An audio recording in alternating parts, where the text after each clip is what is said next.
ABC Listen. Okay, and Carl, your next question. We know you love fancy, silly hats. But if you were given a choice between buying food for a baby or buying yourself a new hat, which would you choose? Okay, that's really hard. So obviously fancy hats are the coolest, but the guidebook on raising children says responsible parents need to ensure they're fed a healthy diet. So I ditched the hat. That's correct. Yes! Well done. Okay, and the final question for this round.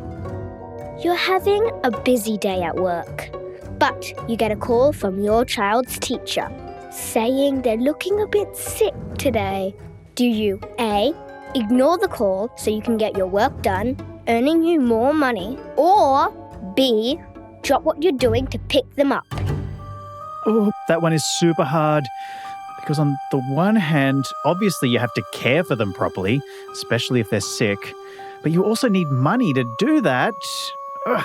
And there are no alternatives? Please just pick option A or B. Okay. I think I'll just have to drop what I'm doing and go care for them and figure the rest out later.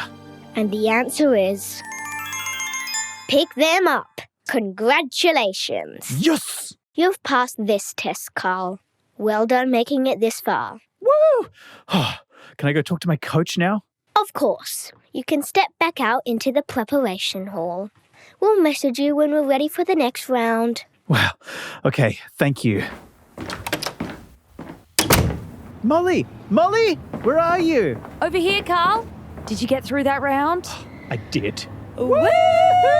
I couldn't have done it without your amazing coaching skills. That's why I'm here. There are only 2 more rounds, right? Exactly. And if you nail them, you'll finally be allowed to fulfill your dream. Oh, I can't wait. It's what I've always wanted, to become a parent. I know you want to be a dad, Carl, but don't get ahead of yourself. These next 2 rounds of the parent test are notoriously difficult. Yeah, this parenting stuff is really tricky. But I'm also having some doubts. In what way? Like performance-wise? We could do some more push-ups if you want. No, not that. My pecs are huge already.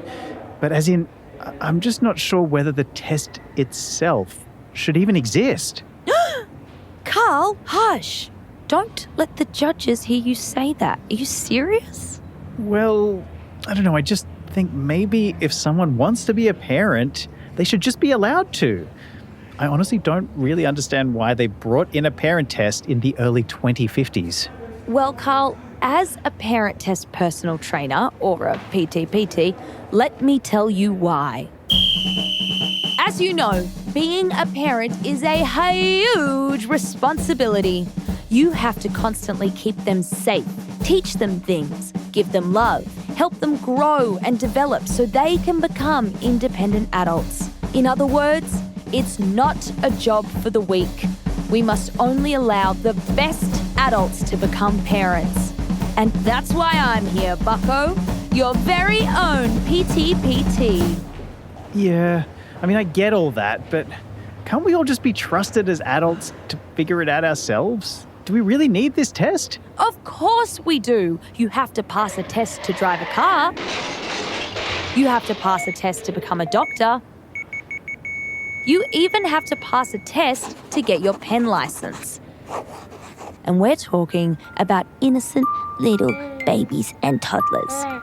Precious human life. Well, today on Short and Curly, should parents have to pass a test before being allowed to have a child? And if so, what should be on that test? Hello, and today you're listening to You're listening to Short and Curly. Yay! Short and Curly. Curly, curly, curly, curly, curly. Short and curly. Okay, Carl, the next round is a physical challenge. You need to warm up with some sit-ups, some stretches, some high kicks. Okay. That's the deep burn. Oh, my little hammies. And while he's limbering up, why don't you stretch your little noggin with a thinking question? Yeah, that's right.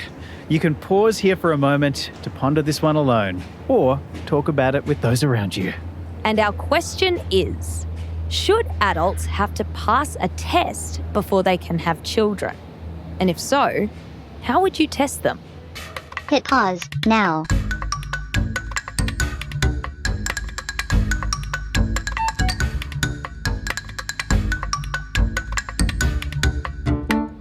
And let's also hear what our expert brains trust made of that one.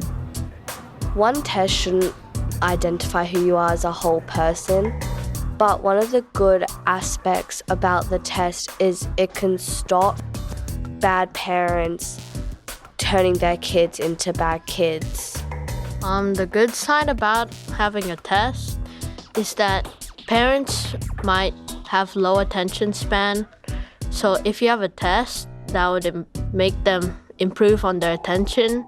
What if the person purposely acted nice so they could be a parent? I would use a lie detector for the test. If we're gonna have like a test, there should be multiple tests and it should be annually, like every 2 years maybe. Every single parent has their own way of teaching their kids a lesson. But then the test would try and form one type of parent, what they believe is the perfect parent.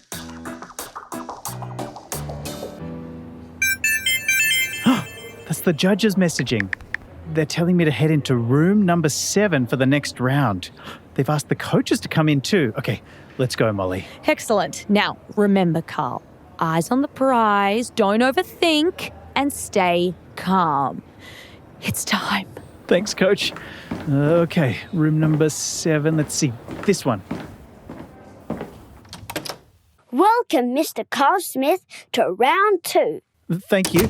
This is my coach, Molly Daniels. Hello, judges. A pleasure, I'm sure. Well, Mr. Smith, you don't seem very strong just by looking at you. But let's see what you've got for us. As you know, this next round is a strength challenge, Mr. Smith. And to assess your skills, we've built a pretend supermarket aisle full of groceries. Now, Mr. Smith, can you see those 2 large water balloons over there? Yes, and they have faces drawn on them for some reason. For a good reason, Mr. Smith. This scenario is about strength and multitasking. Important skills for a parent. I'm sure you'll agree. And the 2 balloons represent your children, a baby and a toddler. Ooh, okay. Can I name them Horatio and Penelope? No, you can't, Mr. Smith. Your challenge is to collect a list of shopping items without losing or damaging your 2 water balloon children. Okay, I can do this. We've trained for this one, Carl. Remember? The small one on the hip, the other one in the shopping trolley. But a bit of a twist. You can't use a shopping trolley. You have to carry everything yourself. Wait, seriously? Judges, that seems a bit much. We make the rules here, Miss Daniels. For too long, you adults were in charge, which was an absolute disaster. And that's why the parent test was created. So, Carl, here's your grocery list. It's just 5 items. We'll be timing you.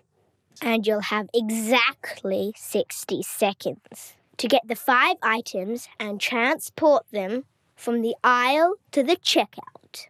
But you have to be holding the water balloons at all times.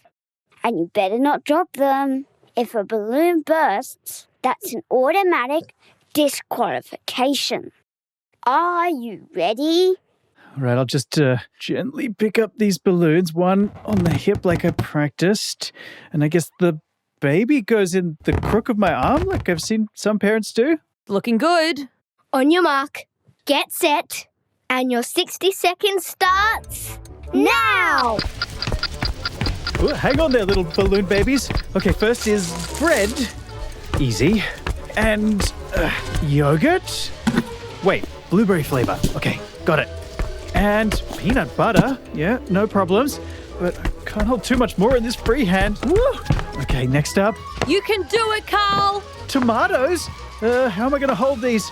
Okay, I'll just balance them on top of the bread. And the last one? Eggs? Oh, no, but judges, he's already loaded up. Only those truly worthy make it through this round. Ms. Daniels. Oh, you can do this, Carl. The eggs are here. Oh, maybe I can put the peanut butter in my jacket pocket. 20 seconds left. Can I balance the eggs on my free arm like this? Carl, look out, the balloon baby's slipping. Ah! He dropped the toddler. How irresponsible. Oh, but hang on. It's just a graze. The balloon didn't burst. Let me just gently scoop you back up, Penelope. 6, 5, 4, Run, Carl. 3, 2, 1. And... Done. Okay, Mr. Smith. You just made it in time. And technically, the balloons are intact, so I guess that's a pass. You really got lucky this time. Woo! 1 round to go. Oh, I'm almost there. You two can head back out to the waiting area before we call you in for the final round. Oh, thank you, judges. Did you see that, Molly? You were, look at me, incredible. Carl, did you pass? Hey, Eleanor. Yeah, just 1 round to go now. Well done. Is the training paying off? You eating enough carbs to maintain your energy levels? I am never low on carbs, Eleanor, so my body's doing great. But my brain is starting to wonder. This all seems like a lot to go through just to be a parent. You think it's weird to do a test to become a parent? Did you know that some people in ancient Greece didn't even think parents should be the ones to raise their own children? The philosopher Plato thought the best and brightest among society should just put all their kids together in one big group and raise them together.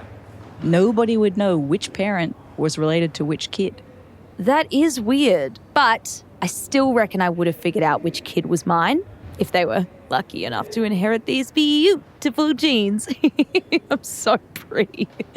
But yeah, people in the past, they did things differently. They sure did, and obviously we don't do that now. In fact, it's kind of the opposite.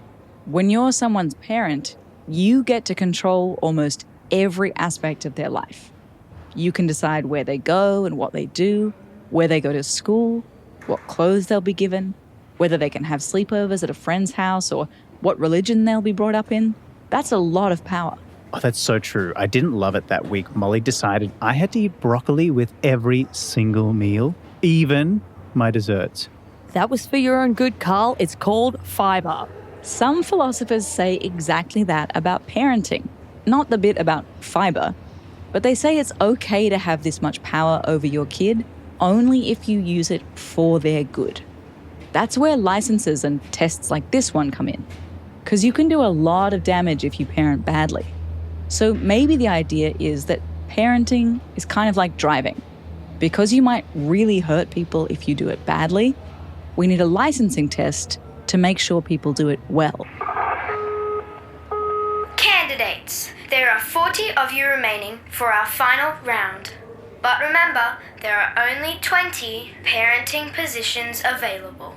We'll be calling all of you up in just a few minutes. May the most worthy potential parents win. Oh, this is so stressful. You're going to be totally fine, Carl. Look at all these other competent adults I'm competing against. Stop looking at them and focus on yourself, Carl. Let's just take a moment to centre ourselves before the final round and maybe pause for another thinking question. Oh, great idea. So for you listening, how would your parents go if they had to pass a parenting test today? Hit pause now.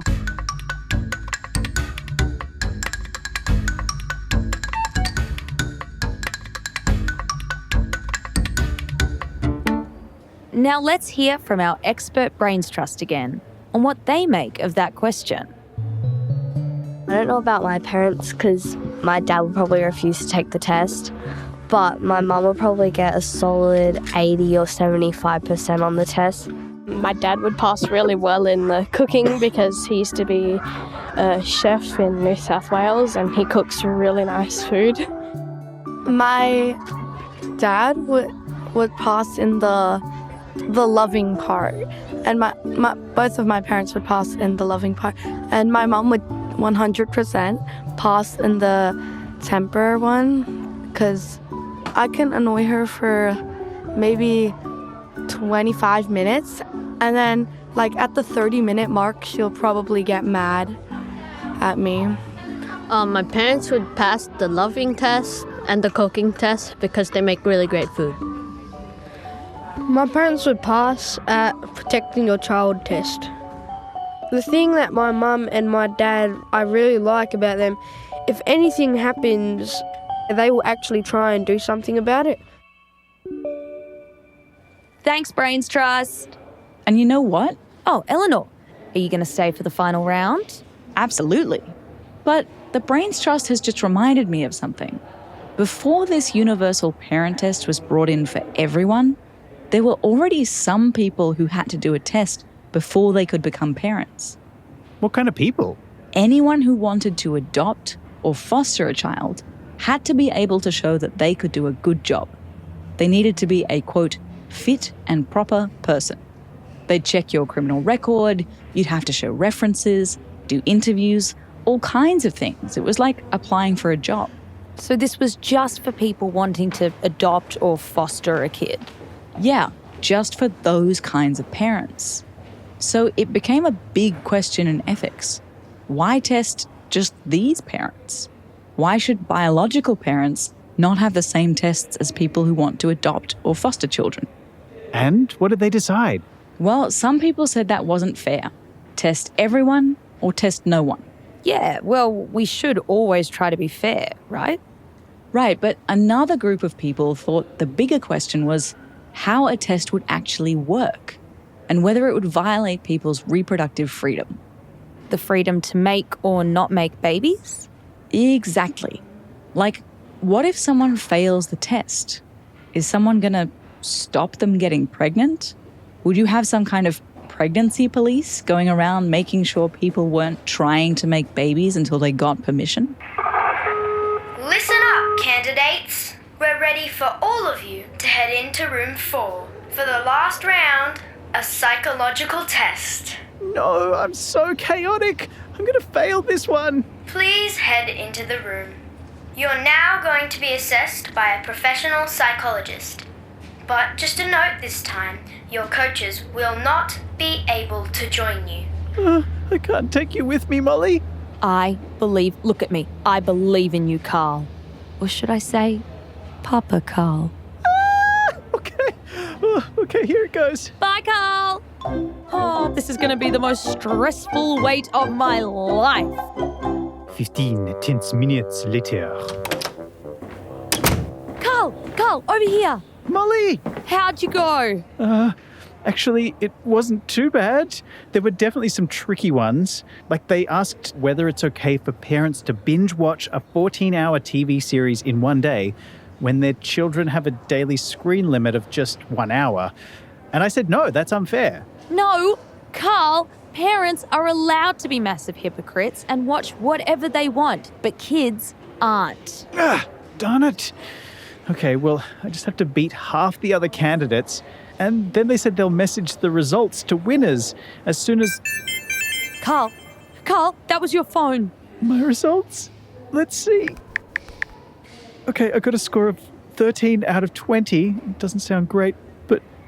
Molly, What, Carl? For the love of gosh, what? I did it! I'm gonna be a daddy! Woo!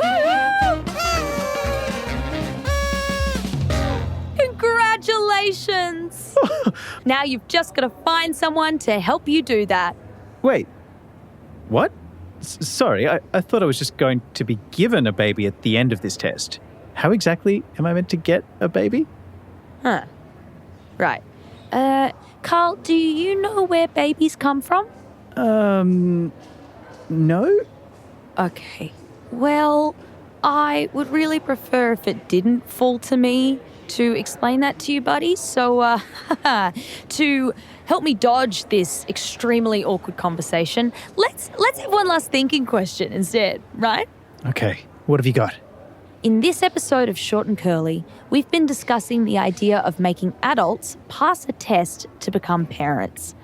After everything you've heard today, what do you now think about the idea, and why? Hit pause now.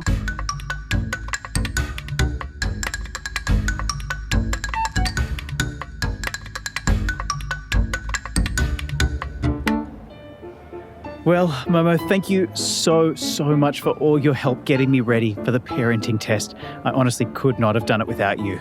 In fact, I wouldn't have got anywhere without the whole support team, including our Brains Trust today from Gibbs Street Public School in Perth. Yeah, big shout out to Jorja, Shahla, Gumaan, Tabitha, Nafi and Fitzroy.